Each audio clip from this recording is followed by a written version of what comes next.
an author of Receiving from Your Angels. This is day 2 of Courage, Visibility, and Angel Medicine. I love that I'm trying to burst the bubble of perfectionism, and I put the wrong title on day 1. I started calling it Marketing is Medicine. And then I realized that people are going to think this is about marketing. And then I was like, wait a minute. And what actually shifted me was reaching out to the friend who inspired me to do this. I had several people inspire me to do this, but I reached out directly to someone who's posting every day for 31 days in December. And I just said to her, thanks for inspiring me. I'm going to do it too. And she was like, oh my gosh, can I share your video? And as soon as she said that, I realized, wait a minute, it shouldn't be called Marketing is Medicine. That's my term in my mind, because that's how I want to show up with this vibration that I am bringing medicine through marketing what I'm here to share, marketing my gifts, marketing my programs. So, and here's my new do. I'm loving it, of course. It was funny because we were saying, when he gave me some layers and a little more body, and he goes, okay. And I said, it's very angelic. And he goes, yes, it's angelic.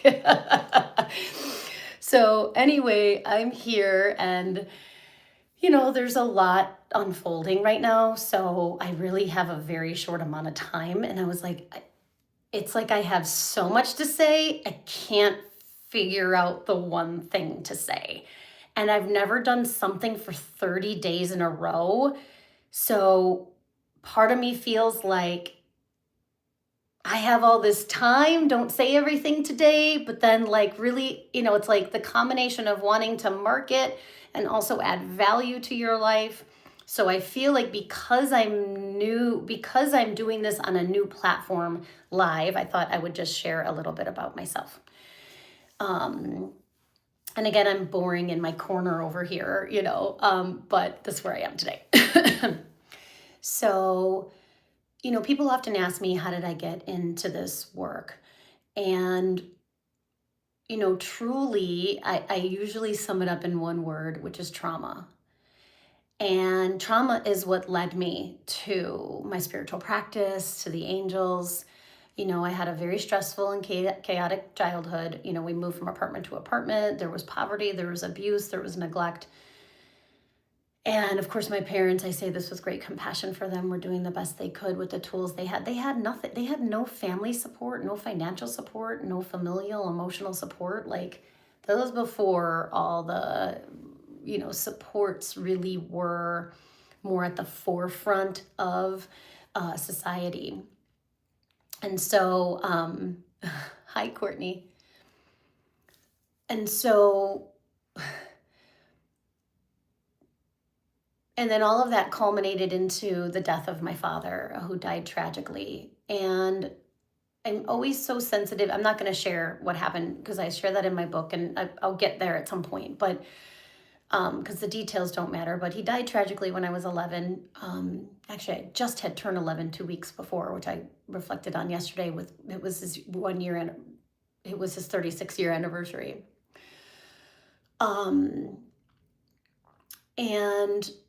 then my mom and my brother and I were trauma bonded, right? Because then my mom was a single mom, and she pulled herself up from the bootstraps. And my mom was a total badass.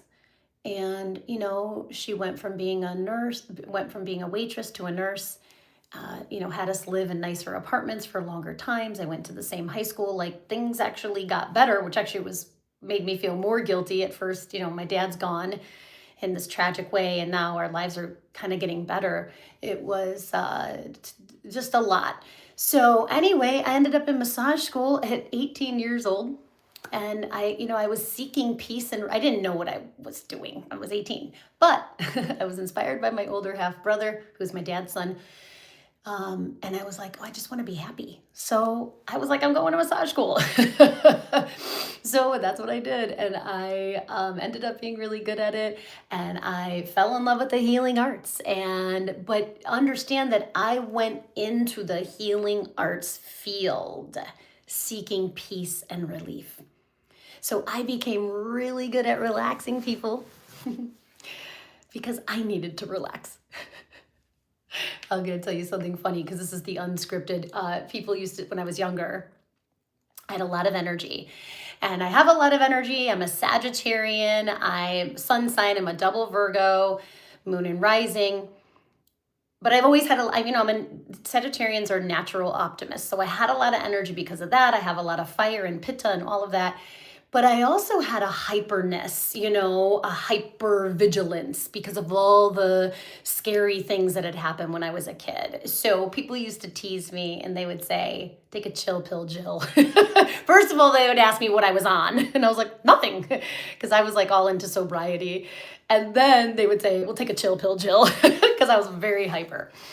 So anyway, people would laugh when I would tell them I was a massage therapist. They're like, you're a massage therapist? What? Because I was like, talking a mile a minute and like using my hands to talk. And like, I just had so much energy. And they were like, oh my God, I don't know if I want a massage from you, right? So thank God for yoga, which started to calm my nervous system down and help me to regulate my nervous system. So I was a yoga teacher. I was a massage therapist and a yoga teacher before I was 21 years old, which is pretty cool. Or right around that. Yeah, that's right. I turned 21 and then I went into massage school. Then I went into yoga training. So anyway, the years don't matter. I'm a double Virgo, so that sometimes I get stuck in the years and da-da-da-da. So anyway, today was about just sharing a little bit more about myself so that you get to know me. This is a whole journey through just showing up every day with courage, showing up to be more visible, showing up to be sharing something of the medicine of the angels. So I had some storm energy in my early 20s after I met my soulmate. And in 2 years' time, I got married to my soulmate. My father-in-law passed away. I got pregnant with my first child and ended up in the psych hospital just under a year later. And it was a psych hospital visit and the time after the psych hospital, that became my dark night of the soul. And I write about that in my book, the first practice, Renew Your Devotion.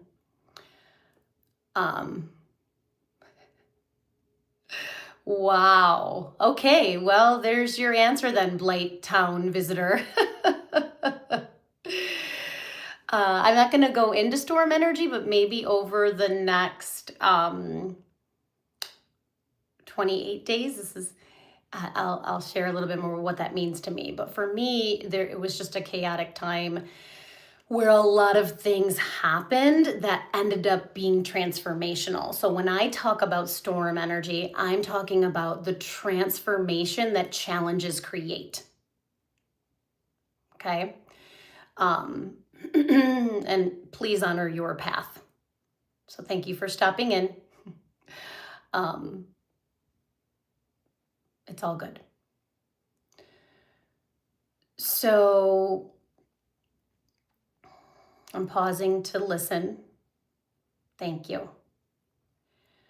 So that became the time after the psych hospital was what I considered my dark night of the soul. And it was a time where I felt lost, confused, ashamed, judgmental, a lot of heavy energies. And ultimately, I realized that I had PTSD from my upbringing, from my early childhood. And that trauma and the trauma and the subsequent PTSD, post-traumatic stress disorder,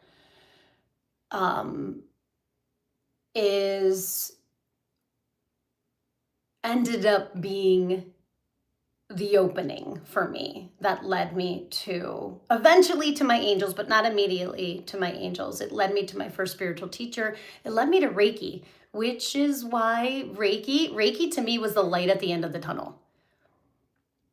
And today I'm not going to talk about what we're going to do in the angel Reiki immersion, which I only have 3 openings for left now.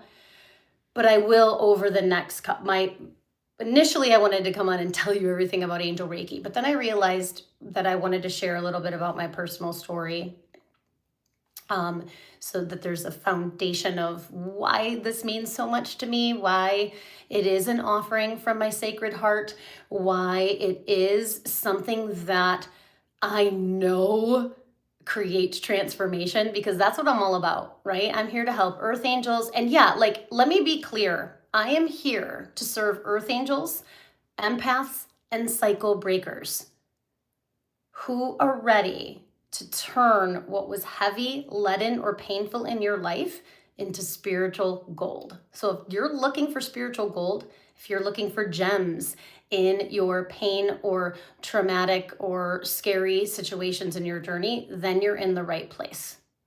So we welcome you here and thank you for being here. So I think understanding where I came from and all the layers that led to the journey of Reiki and Angel Reiki. So after the psych hospital, after the dark night of the soul, I committed to a daily practice of receiving love from your angels. I committed to a daily practice. Through years, I was divinely led to one teacher and then to the next teacher and to the different energy healing modalities that I needed to heal. And then because they were helping me, I shared them with other people. So I think I'm going to leave it at that. I felt like there was one other thing that I wanted to share about that. That the angels wanted to say. So yeah, I'm just so grateful for this stretch. As I mentioned yesterday, I'm, stretching to share for 30 days. And